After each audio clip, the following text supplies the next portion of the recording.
Thank you very much, Ian. Well, I'm going to talk about a career's worth of...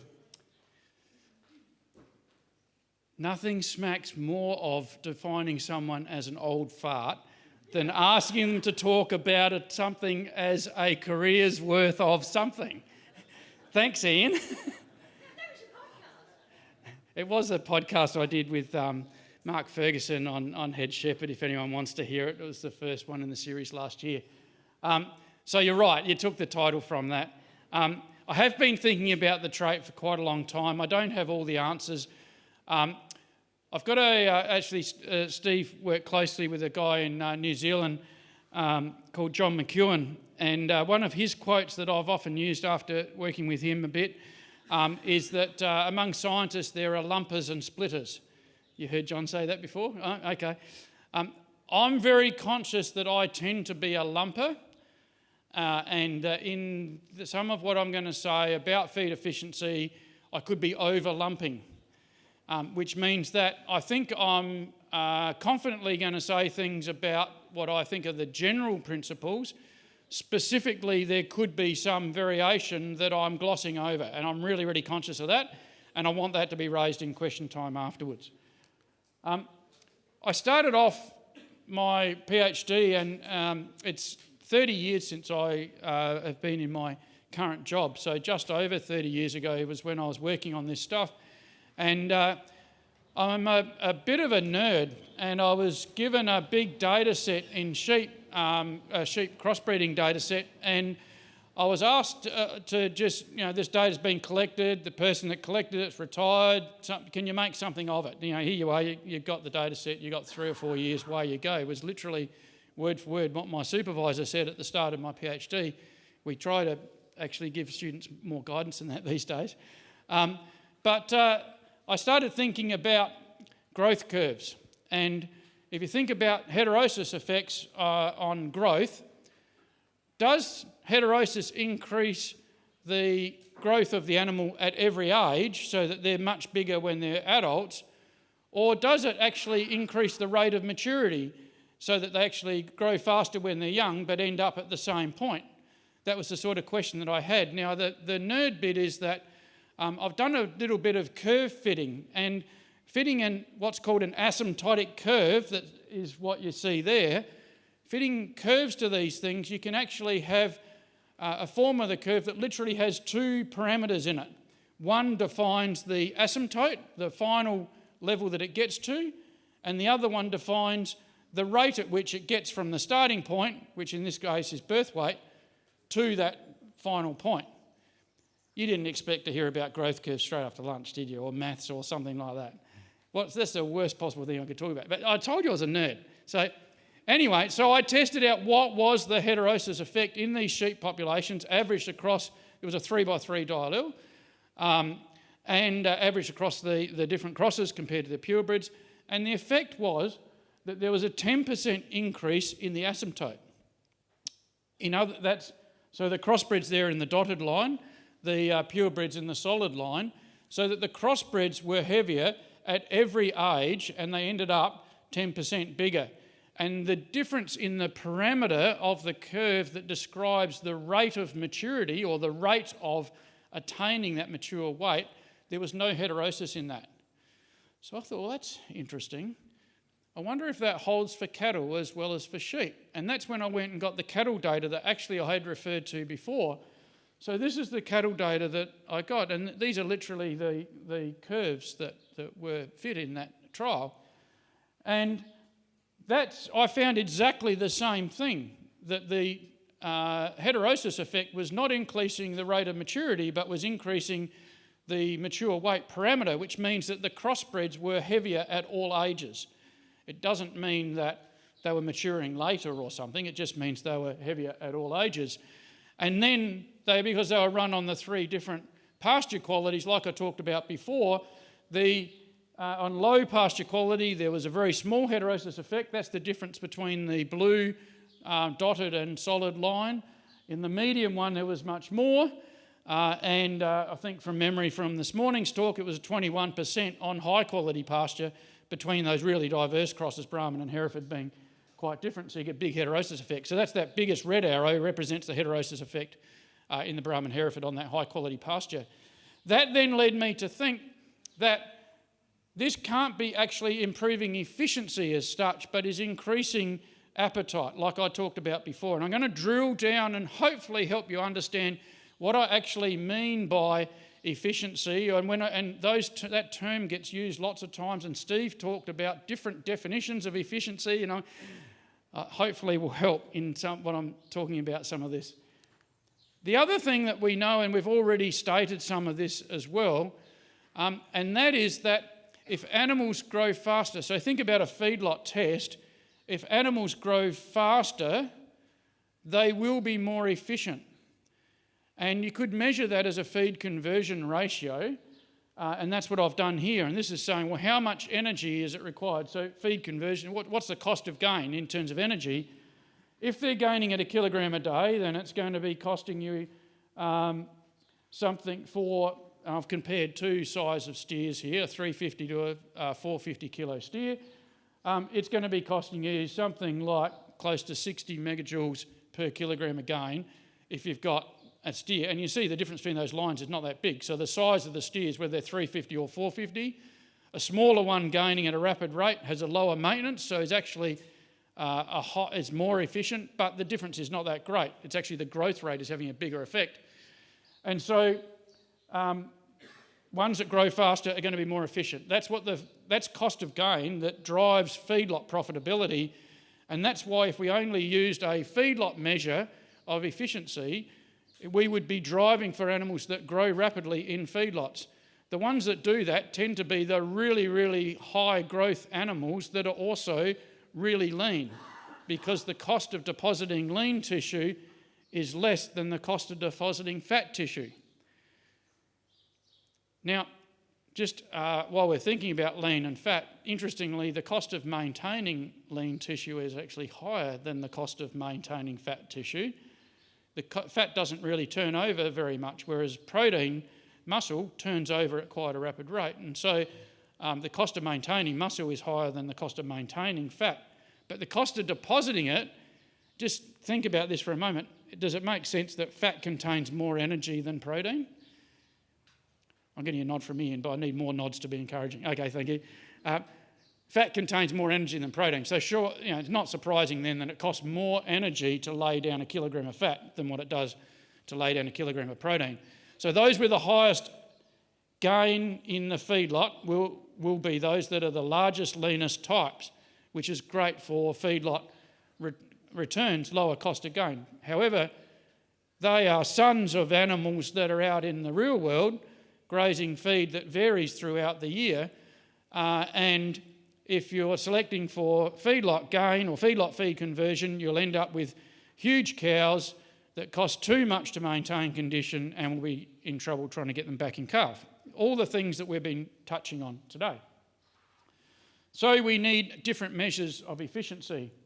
Now, before we go on to that, the other thing that happened at the time of my PhD is, well, just after my PhD, the Trangie trials were started. So Steve talked about being there in 1995. Jason Archer was my first PhD student. He started working on that stuff in 1994. And so, 1993 actually. And so those sort of things have been going around for a while. In around 1990, Brian Kinghorn, who wrote the mate cell program for mate allocation that studs used, or he's contributed a large amount in our animal breeding industry, he loves cars. And so he thinks about animals like machines. And so he wrote this paper, which I've always thought was pretty cool. And what it does is it shows some of the different things about efficiency. Now, if you think about an animal, he actually talked about sausage animals, but if you think about an animal that is of a constant shape, and you can have a small shape or you can have a big shape, but let's assume they're the same shape, they're just changing in volume. And if they're the same shape, then the linear dimensions are going to change sort of at the same rate. So if I say something is proportional to the volume, the cube of the volume, or the volume cubed, to the cube root of the volume, that's like saying that's a linear dimension. So if you go length by depth by height or something like that, that's what we're getting at. So we're talking about the volume of something. Now, so what is actually reported quite accurately, and if you actually think about this before we get into those, just want to make sure we pass this by the test of your common sense. Does a molecule of petrol that combusts, can you see that it doesn't matter whether that combusts in a Hyundai, like I'm driving today, or in a real car like a V8 Commodore, let's say? Can you see that the actual energy from combusting one molecule is no different? Does that make sense? So sometimes when I say, hang on Johnny, I'm coming back to you. When I say, Johnny's going to ask me 100 questions in this talk. When I say there's no variation in efficiency, it's actually talking about the biological chemical reaction of converting energy to protein or energy to fat. That's what I'm getting at, which is equivalent in petrol to saying one molecule that burns releases a certain amount of energy. It doesn't matter if it's in a Hyundai or in a V8, it's going to release the same amount of energy. So if we actually understand that concept, then we can move forward on what we're about to get to. Johnny, what were you going to raise?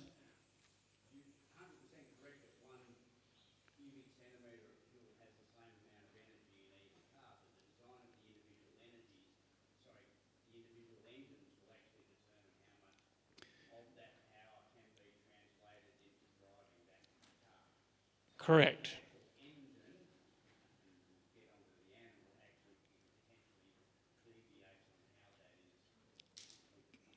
Correct. And what you're touching on there, just to, so the question was, just for the recording, the question, or Johnny was making the point that the design of the system does have impact on efficiency, and in an animal way of saying that is what I'm saying is the efficiency of the chemical reactions doesn't change much, but where the chemical reactions occur or how much occur at certain depots in the body or whatever, that's the things that can change, so which is nutrient partitioning.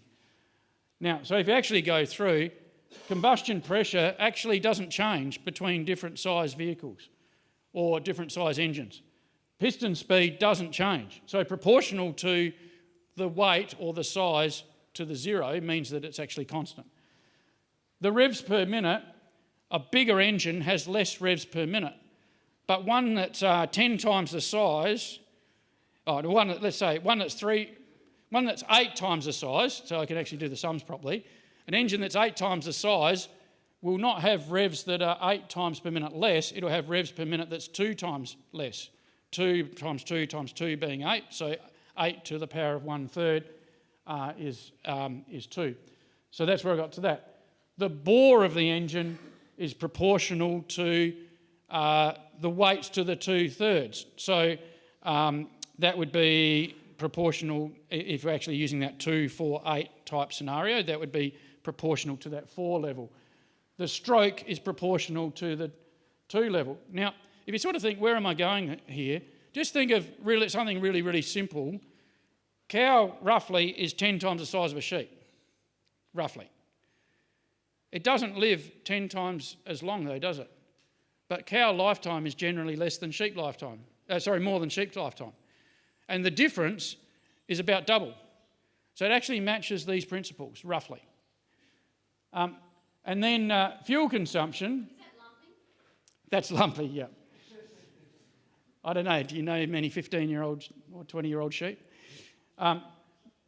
The fuel consumption, proportional weight to the 2/3. Power is proportional weight to the 2/3. If you actually looked at a measure which is equivalent to feed conversion ratio, in other words, how much fuel does it cost per power output, it's actually constant across engine size. So, and then I talked to my son who's an agribusiness advisor with Pinion in South Australia, and he said in their sums they work out the cost of a tractor is equal to the fuel usage of it per hour is about the engine horsepower divided by 9. Roughly, that's lumpy. But rough rule of thumb, that's what they use in their benchmarking work. So the point of this is that there's some things here that are sort of truisms that are worth locking in. Now, just think for a minute though, go back to Steve's tractor. Now, Steve, I'm not very good on tractors. The first one I had anything to do was a Massey 65. It was red. But what was the tractor you rattled off about last night? Fordson Supermage. The 65 would be maybe 10 horsepower more. Ours was bigger. Yeah, so Fordson Supermajor. Now, that was more efficient at towing out a snowmobile off the pile of gravel than if you used a ride-on lawnmower. Fair call? But how efficient would that be at pulling a 30-foot seeder? I'm not into cropping, so I get these terms very wrong. But the point I'm trying to make is there's some principles about the actual energy from burning the fuel is quite constant across different size engines, but the engine to do the job is not constant. And just take another example. Let's say that we want to produce 500 kilogram steers for a market. Now, the most efficient system will be ones that can get 500 kilogram steers off the market as fast as possible. Now, the people that promote Lowlines and Dexters, they will say Lowlines and Dexters produce as much beef per hectare as what Rennie Lee Angus do. And they might be right. But imagine trying to feed a Lowline or a Dexter up to a 500 kilogram steer to be able to reach market weight. Do you reckon you could do it? You couldn't do it. Or if you could, it would take you 4 or 5 years. So the efficiency of the system varies heaps, but the efficiency of the actual conversion of energy to fat or protein doesn't vary. So I'm hoping that you're getting really, really clear mixed messages. Let's move on. John Wright was working as a technician at Trengy when Steve went to visit Trengy in 1995. He worked there after his degree. Now runs Blue E Composites at Cowra. He's been a champion and legend in recording feed efficiency. This photo, and he's got GrowSafe systems. This photo shows examples. It's a photo from his promotional material, and it shows that on test, these two bulls gained the same amount of weight, 160 kilos. One of them ate 700 kilos of feed, one of them ate a tonne. Is there a difference in feed efficiency? Absolutely. Is there a difference in that small biochemical process? I don't think so. And then we've got to drill down and, well, why was there a difference? What is going on? So let's try and do that a little bit. Now the measure, we thought in the early 90s that we knew the problems of feed conversion ratio or some measure equivalent to that.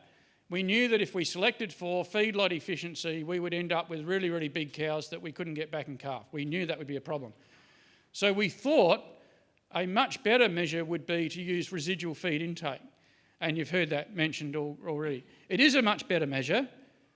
It's just there are other issues with it. And just to steal my own thunder, instead of the correlated response for feed conversion ratio ending up in really, really big animals, I think a fair bit of the response in residual feed intake is actually to end up with leaner animals.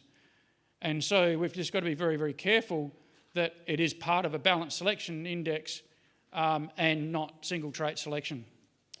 Now, what residual feed intake is that if you actually look at this graph, on the vertical axis I've got feed intake and on the horizontal axis I've got weight.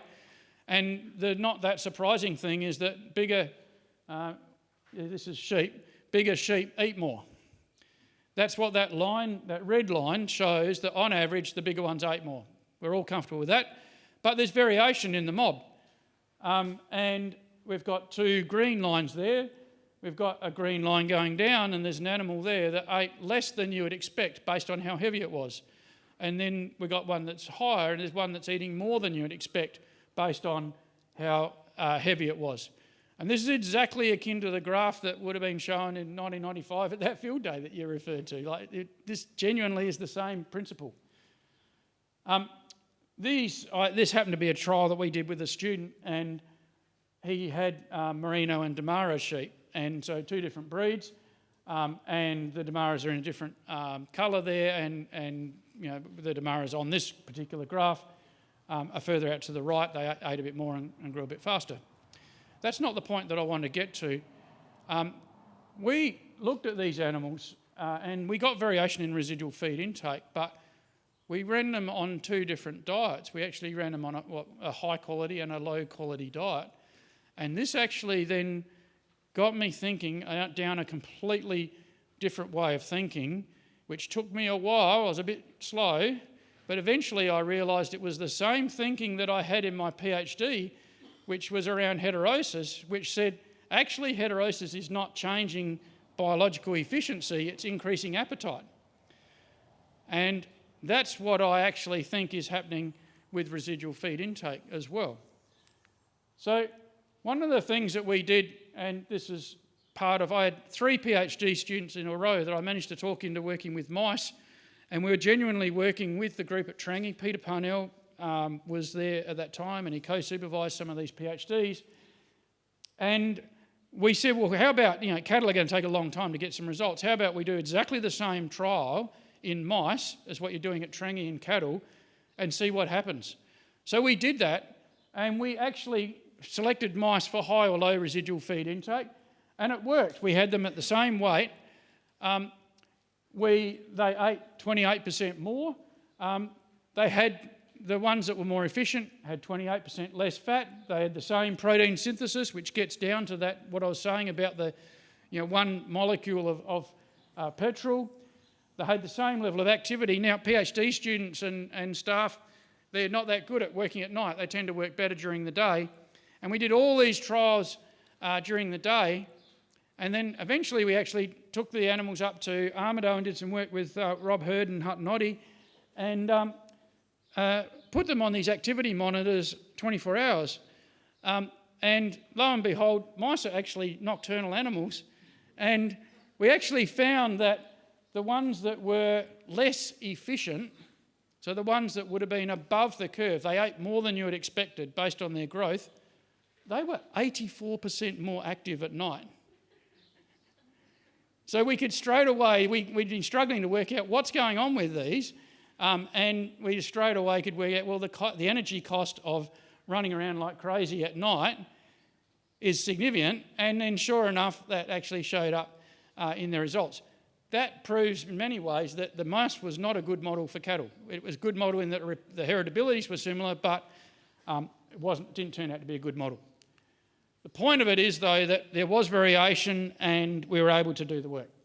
Now, back to the sheep trial, what I've got here is, if I go back to that graph there, the actual residuals, the differences from the mean are the residuals. It's the leftover variation or the residual variation. So what I've actually plotted, that's on high quality feed. What I've got here along the X, or the horizontal axis, is those residuals. And then we put the same sheep on low quality feed, and that's on the vertical axis. And what was really stark when we analysed this data this way, and actually it did take us a little while to get to analysing it this way, here's the lumping, but it's very, I think this is reasonable lumping. There's no variation when they're on low quality feed, or virtually no variation. Can you agree with that? Lots of variation, and that's those units of that are in grams per day of feed. In residuals, so it's the deviations from the mean. On high quality feed, plenty of variation. That's the variation along the horizontal axis. On the vertical axis, virtually no variation between the sheep in the residuals. Like they all basically lined up on the line. Some gained a bit of weight, some lost a bit of weight, but basically they were all as you'd expect. Now, if you don't have variation, you can't do selection. So this is not a genetics trial, but if the variation is 0, we know that the heritability will be 0 because there's nothing to be heritable. It's a 0%. It could be 100% of 0. It doesn't matter. There's no genetic variation. So that's very interesting. Is there actually any variation in efficiency on low quality feed? And that says no. We then did the I'm sorry, that graph is actually the weight gain. This is the residual feed intake I was trying to show. So points that I just said all apply to that slide. Sorry about that. So there's very little variation in residual feed intake when you're actually on low quality feed. And we're now coming to realise that when you limit energy supply, you'll get much less variation in residual feed intake. We then got the high and low selection lines from Trangie and fed them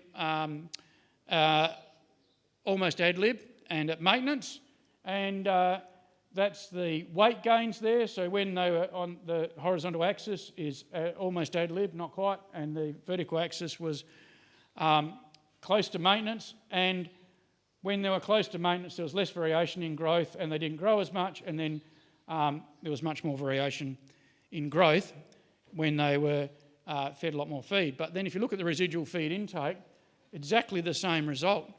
So quite a bit of variation in residual feed intake when you've got reasonable quality feed. When you've got low quality feed, almost no variation in the trait. So we're showing there in sheep and cattle, one of them we limited energy by limiting the quantity of the feed in the cattle one. The other one we limited energy supply in the quality of the feed in the sheep one. Both of them the same result. Under energy limited times, the variation in feed efficiency or residual feed intake is close to zero. And then you think, well, how does this all work? And there was an ecological model put up and sort of showing from an ecological point of view where you've got energy, and animals achieve energy by foraging, and then you've got some of that that's digested and some of that's absorbed, and then out of the energy that goes into the body, some of it's stored, but then there's actual cost of heat production, cost of work, actually going out and getting more energy or whatever, and then the cost of maintaining tissue. So there's a few costs of the energy. If you think about that in terms of cattle, then the storage in the body is the fat store.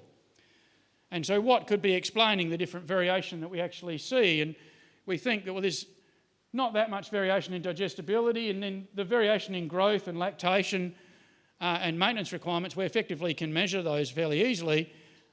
What gets harder is actually measuring what the intake is and what the actual fat reserves on the animal are. I then did a literature review, and there's heaps and heaps of data on this, but I'll just go through a couple of examples and then just make the point that it continues on. But those animals at Trangie, under high energy supply, if you actually looked at what was the correlation between their residual feed intake in a post-weaning test and the residual feed intake when they were cows, the correlation was about 0.38. Pretty good. You sort of think, great, we've got a post-weaning test we can apply to cows. That's fantastic. However, when they were actually when the cows were on restricted feed, the correlation was zero. That's that first line there. And then you sort of think, well, what's about other studies around the world? High energy supply, the variation, so that's a standard deviation in residual feed intake. It's a measure of variation, 0.3 kilograms per day. Under low energy, the amount of variation greatly reduced. Another beef example, not limited in energy as much, but still reduced. Steve Barwick paper with composite and Brahman animals. When you've got a breed that has less intake to start with, there's almost a genetic limitation on intake, less variation in residual feed intake. And so it goes on, like there's dairy cattle, growing dairy cattle, heritability of residual feed intake, 0.33. Lactating dairy cattle, 0.04.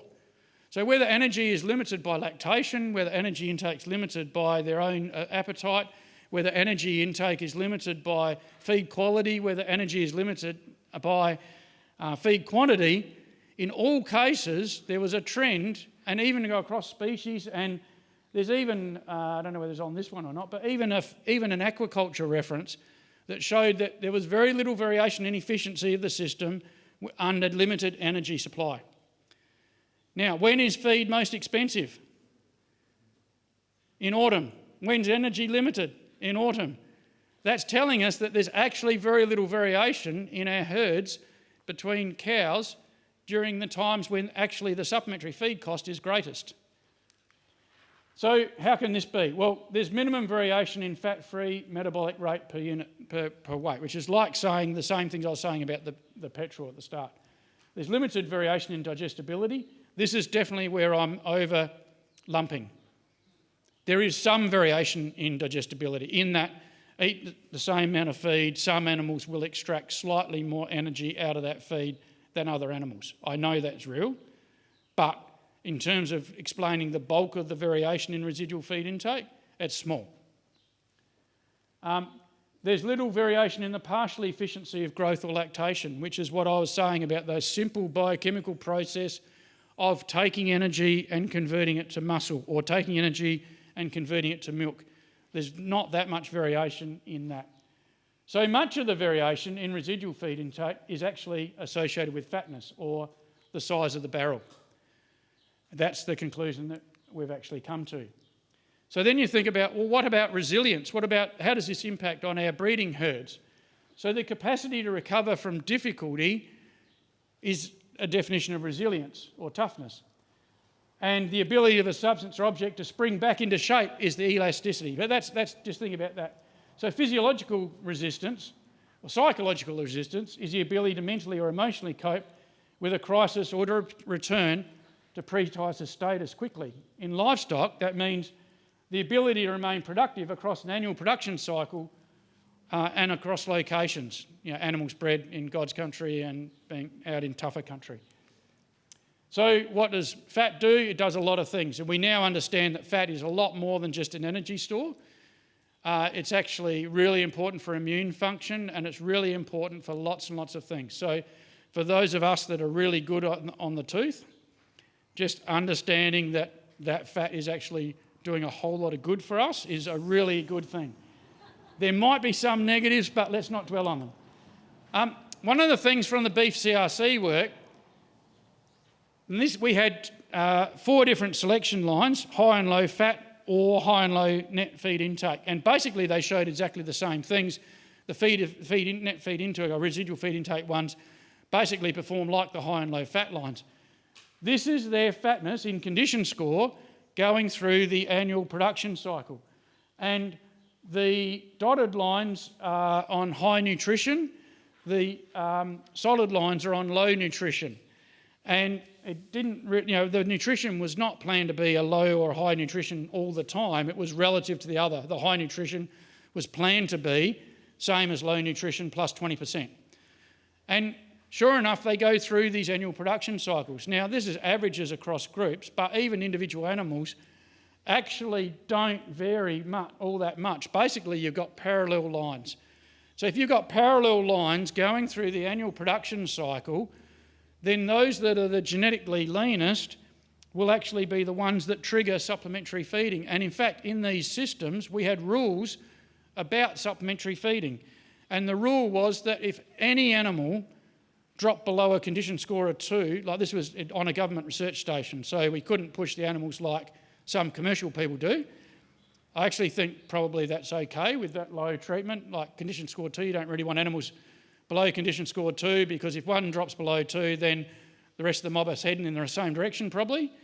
Anyway, the rule that we had to operate under was if any animal drops below condition score 2, the triggered supplementary feeding of the other treatments as well. So the high fat line had to be fed at the same as the low fat line with supplementary feed. And every single time it was a genetically low fat animal or a genetically low net feed intake, which is the more efficient ones, low net feed intake animal that triggered that supplementary feeding every single time. That's why people now sort of say, I want above average fat breeding values in my system. And it's not just about reproduction, which is the point that Matt said, but it's actually about system resilience a bit as well. So that's what's going on through an annual production cycle.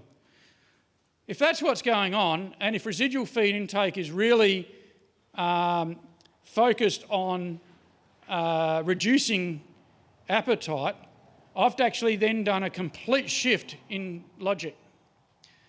And that is, if there's no variation in residual feed intake when times are tough, but there is when times are easy, don't we actually want animals that eat more when times are easy, like in spring, to utilise more, to put down more fat reserves so that come autumn time, they have more reserves that they've been able to draw on, so they can go for longer before you have to start supplementary feeding.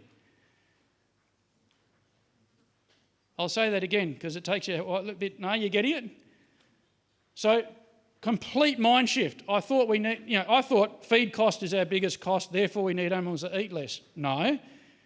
Feed cost is our biggest cost, therefore we want to convert as much into marketable product as possible. And part of having resilient systems is actually having cows that can utilise spring feed, because I believe those that we observe in autumn that are in better condition, and as farmers you look at them and say, they're better converters, they're better doers, like all those sort of things you talk about, they're more efficient. Well, what I'm now thinking, they're not more efficient. They pigged out in springtime, put on reserves, and which is great, and now they're living off those reserves. That's what they're actually doing. So then it raises the question, well, should you even bother measuring feed intake? And this is my last slide.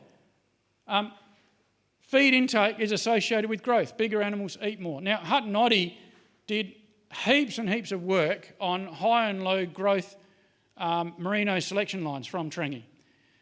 And he studied the physiology of them for years and years and years and years.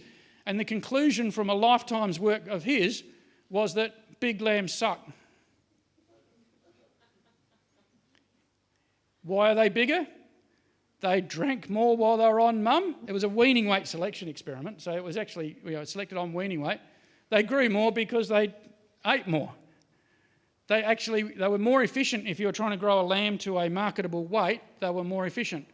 If you were just looking at what was the actual energy required in that lamb to be able to produce a gram of protein, there was no difference. So feed intake is really, really important in the breeding objective. We all would agree that feed intake is our biggest cost. So we've got to have it in the breeding objective. So even though I'm saying I've done a mind shift, I'm not saying don't have it in the breeding objective. It's got to be there. It's there with correlations with other traits. And then measuring it, well, it is highly correlated to other traits, growth, weaning rate, lactation, body condition. So I would say it's expensive to measure, focus on the output traits. They have value to start with, they're cheaper to measure, and they tell most of the story.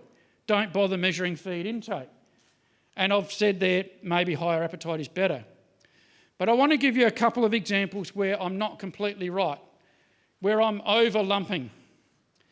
The first one is that a few years ago I was presenting this work to the AAAS conference, Australian Association of Animal Science, and Hamish Dixon's a lamb feedlot nutritionist, and he developed feed intake systems for measuring feed intake of lambs in the feedlot.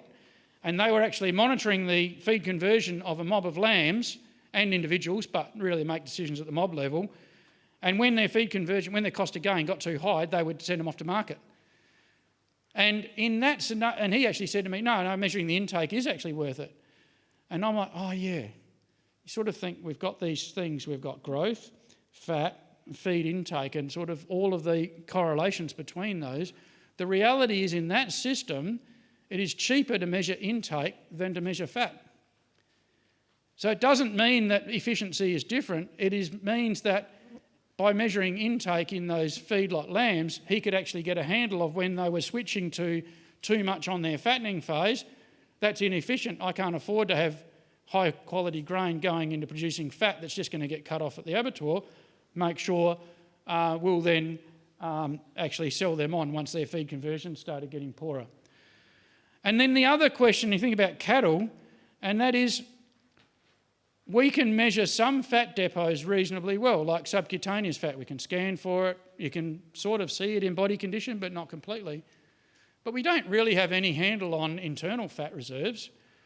And maybe the system would become more efficient by having, and actually the question came up earlier about using intramuscular fat or marbling as an energy reserve. Well, surely as a system, the more energy that we can store as intramuscular fat, the better, because it's improving quality and it's still an energy store at the same time. So maybe we do want, if we got measures that we can actually use like that, we are actually selecting for more fat depot in certain areas, and some more fat depot is also more subcutaneous fat for grass-fed steers, depends on your system, not for feedlot steers.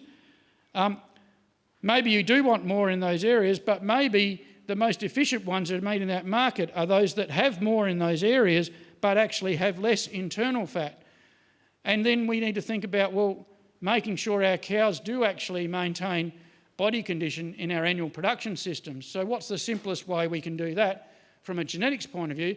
And this comes full circle round to Matt's talk and the points we've been raising before, and that is that I strongly believe including body condition score of animals actually at a tough time of the year is a really important selection criteria to add to our breeding objective for breeding highly productive, resilient animals.